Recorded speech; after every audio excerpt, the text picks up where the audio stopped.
केंद्रीय कैबिनेट ने कानपुर से कबरई के बीच एक नई शानदार 4 लेन हाईवे के निर्माण को हरी झंडी दे दी है। इस परियोजना के पूरे होने के बाद कानपुर से बुंदेलखंड के प्रवेश द्वार कबरई के बीच आने जाने में लगने वाले समय को आधे से कम अब इससे हो जाएगा।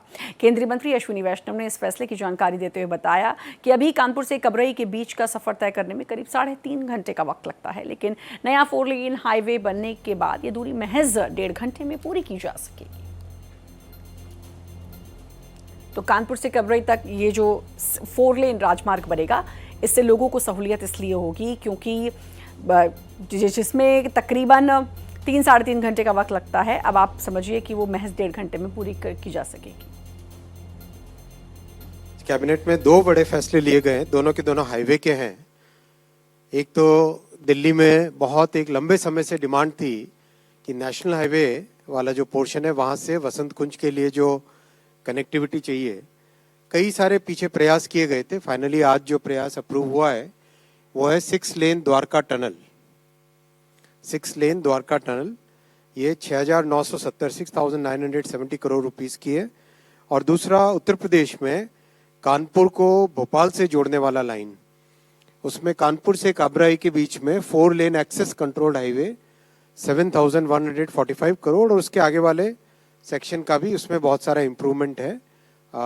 एक्सेस कंट्रोल करना, उसकी वाइडनिंग, इम्प्रूवमेंट, वो सब भी उसमें इंक्लूडेड है। और हमारे साथ हमारे संवाददाता केएम शर्मा जी जुड़े हुए हैं।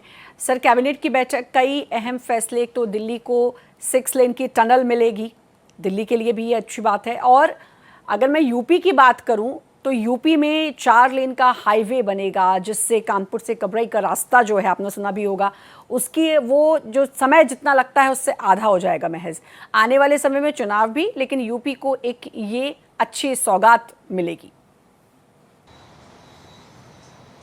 जो सबसे महत्वपूर्ण है इस समय, मैं और मेरे सहयोगी रमेश खरा हैं ये एम्स के पास, और जो कहा कि एक द्वारका का 6 लेन टनल बनाया जाएगा, शिव मूर्ति से लेके और एम्स तक उसको लाया जाएगा, और यहीं से बारापुला होते हुए और उसको ले जाया जाएगा किसी भी तरीके से हाईवे पे। कोशिश किया जाएगा कि वो बारापुला से होते हुए और किसी भी तरीके से हिंडन का भी रास्ता क्लियर कर दे।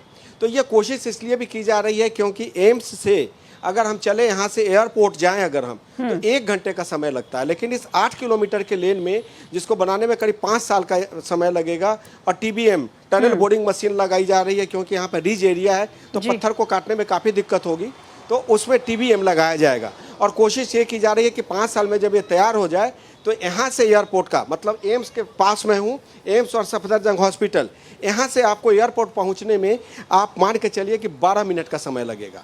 तो आप समझ सकते हैं कि एम्स पहुँचना एक तरीके से मेडिकल टूरिज्म को बढ़ावा देगा। दूसरी बात को, जो ईस्ट दिल्ली और जो गाजियाबाद या नोएडा के जो लोग हैं, उनको एयरपोर्ट जाने में 1 घंटे का समय बचेगा। और साथ साथ इसकी जो कोशिश ये है कि दिल्ली के जो लाइफ है उसको कैसे इजी बनाया जाए, क्योंकि नेल्सन मंडेला मार्ग पे कम से कम 45 मिनट का समय आम टाइम में लगता है, और अगर आप शाम में फंस गए तो मान के चलिए कि आपका 1.5 घंटे का समय लगेगा।